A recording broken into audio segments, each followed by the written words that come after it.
Welcome to chapter 24, the book of Job. Now it's Job's turn. It says Job questions the actions of the impious. We had Baldad questioning them in chapter 18, and so far in chapter 20. Now it's Job's time. And he begins, I'll read a little in the Greek, and then we'll go into the chapter. Διατί δε, Kyrion, ουκ ελαθόν ωρέ. Ασαβείς δε όριον υπερέβησαν ποιμνιον συν ποιμeni arpasantes? And why did the seasons escape notice, or not escape notice, by the Lord? Now, that's probably an idiom, maybe a Hebrew idiom translated into the Greek. The closest I could guess at what it's saying here is that God pays attention to the seasons of the year, but apparently to Job, not necessarily to the impious ones in God's eyes, because he continues in verse 2, and the impious ones. So now we see the subject of this, most of this chapter from verse 2 to 12, actions of impious ones. Hopefully none of us are. And impious ones passed over the border. Now, what border he's talking about, I'm not sure, but they came to the pious, apparently. That's the idea. And seizing a flock with shepherd, which they did at the beginning of Job. They came and took his herds, killed the shepherds. And a beast of burden of orphans would be like a horse or a mule, they took away. And oxen of widows for security, loaning money and taking these things for security, making it very difficult to pay back. They turned aside the disabled from a just way. People that are maimed and blind, or mute, can't speak, so forth. They turned them aside, dealt with them unjustly. With one accord, the gentle of the earth was hidden. And so the gentle people were taken advantage of.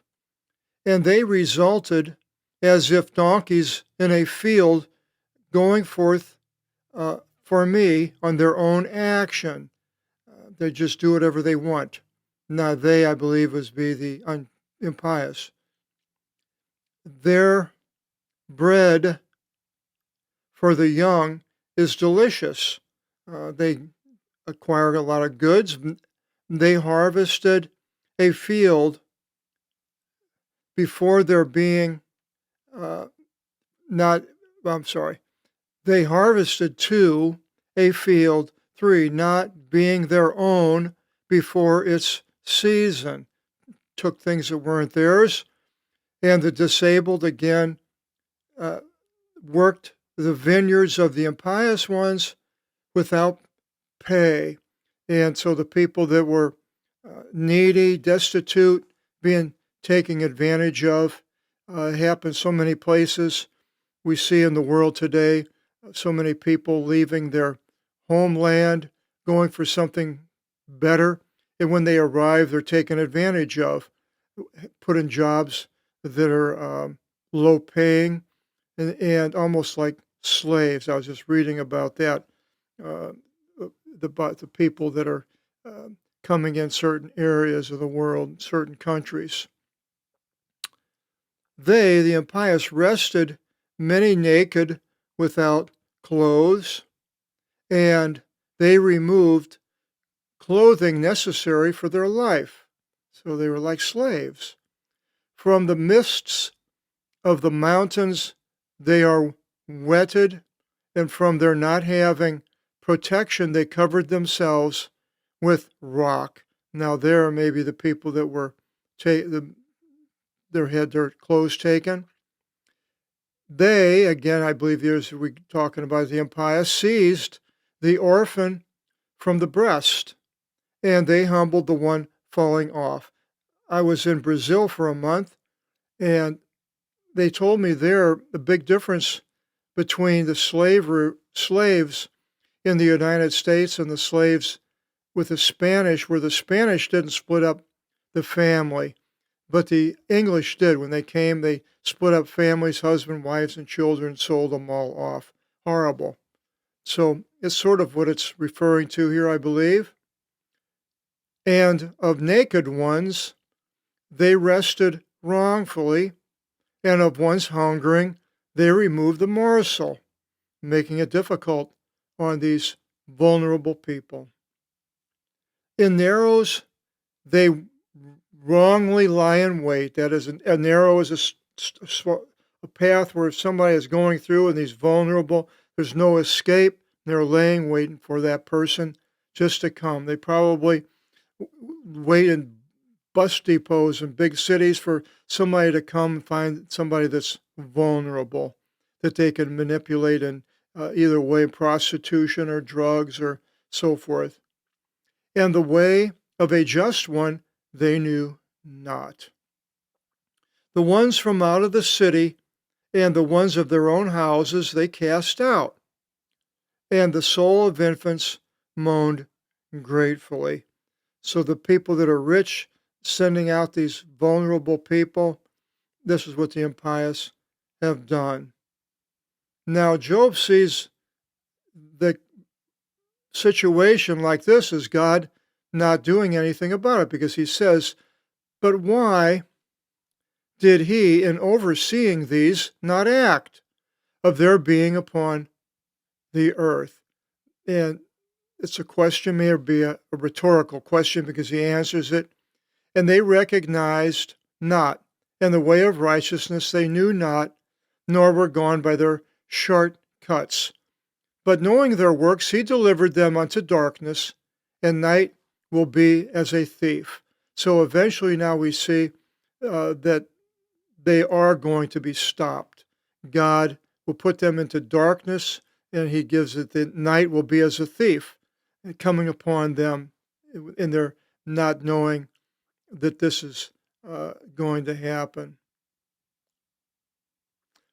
And the eye, ophthalmologist, is derivative of the adulterer, watched for darkness. So now we're getting back into the attributes of the impious: adultery, having relations with another person's spouse, male or female, saying, and I will not think of me beforehand. I'm going to get away with what I'm doing.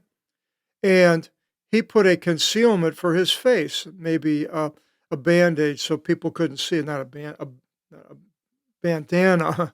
They couldn't see who he was. In darkness, he dug through houses, and that is how they stole, burglarized houses. In those days are made out of huts. Huts were made out of bricks, and they just dug underneath them and then climbed in rather than going through the door. By day they seal up themselves, and they know not light. Basically, people that are doing the evils at night, then at daytime they're hidden. For with one accord to them in the morning is the shadow of death. For each shall realize the disturbances of the shadow of death. That is, when they get old, realizing the sins that they have done, and maybe fearing retribution in the next world. Some people don't, some people do. He is light upon the face of the water. Light means not heavy, not bright light, but weight. May their portion be cursed upon the earth. They're just touching it a little bit and then they're gone. And may their plants appear dry upon the earth, all dry up what they're doing. For the arm of orphans they seized by force. And in those days they didn't have orphanages apparently. Hopefully a next of kin would take care of an orphan. Then the churches, they started having laws considering orphans and widows and so forth. And then orphanages were formed. And when I was a young person, I used to go to my mother went to the Lutheran church, and we went to the Lutheran orphanage. So then, his sin is called to mind, and as fog of dew, he becomes unapparent. And may it be recompensed to him what he acted or what he did. And may every unjust one be destroyed. So this is what we hope to see, them being destroyed. And then equally as incurable rotten wood. And he's relating that as a figure of speech. A person that's acting this way is like an incurable rotten wood. There's nothing you can do about it. They're basically gone. For the sterile woman, he did not do well, and on the helpless woman, he did not show mercy. And apparently, they're talking about women here that didn't have children to help them, and so they were helpless. And in rage, he overturned the disabled, tripped them up. There was a law in Moses of if you put a stumbling stone in front of a blind person, you could be stoned to death. Accordingly, in rising up, in no way should he trust according to his own life. The person that is unjust can't even trust anything any longer because he's on the wrong path. In being infirm, let him not hope to be healed. Wow, Job, pretty rough. But he shall fall in disease, or let him fall in disease. For his arrogance afflicted many, and he withered as a mallow plant in sweltering heat, and as an ear of corn falling off from the stubble by itself. The idea of a person drying up, getting old, withering, and dying. Now he goes on the counterattack against his friends. But if not, who is the one saying, for me to speak falsely, and renders my words as nothing? This is what he ends up with. Who's going to say something the opposite? And who says that I'm talking falsely and so forth? Well, Baldad speaks up now and recounts man's rottenness, a short chapter. We'll go into this in the next video seminar, and I hope you'll join us. Till then, God bless.